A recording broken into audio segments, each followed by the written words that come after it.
sân lùng của cô đi trang sân đồ này của chồng nuôi sân rô họ nhu thân mang lần cao tục là nơi thương lan đơn cao tu thuần hơi trang lấy ngài trừ giờ chỉ ngã la mi lan clay gió chỉ đông chết lấy đại tu cơ mà về cơ lấy gió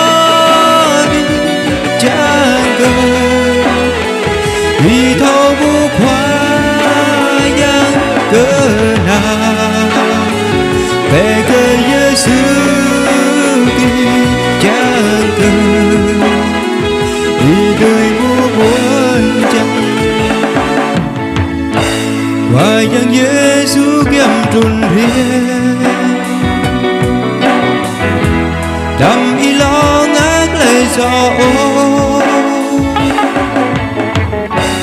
đam tùy theo lấy cái núi gió cha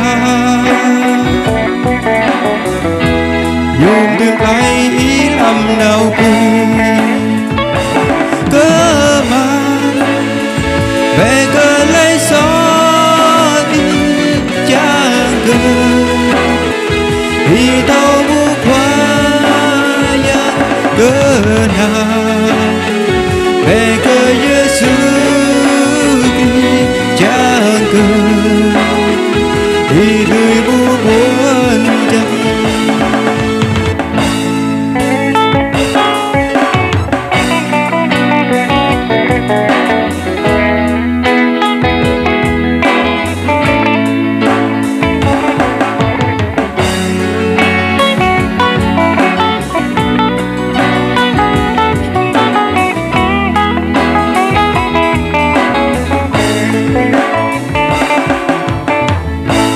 làm ai tiếng câu chẳng lại đó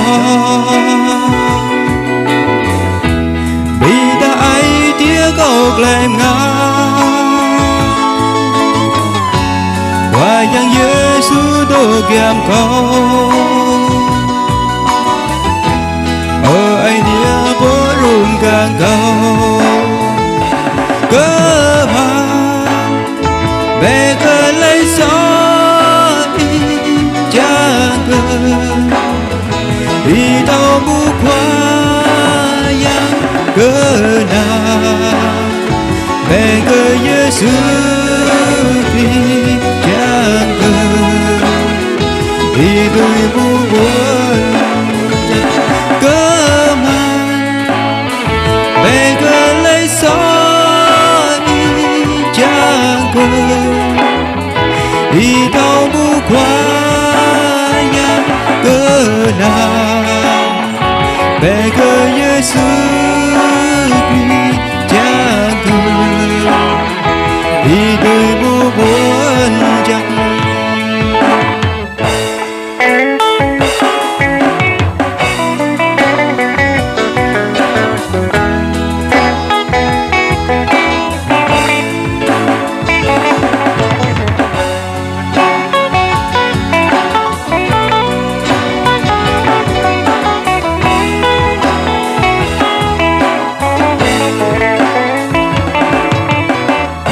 sân lùng của chị trang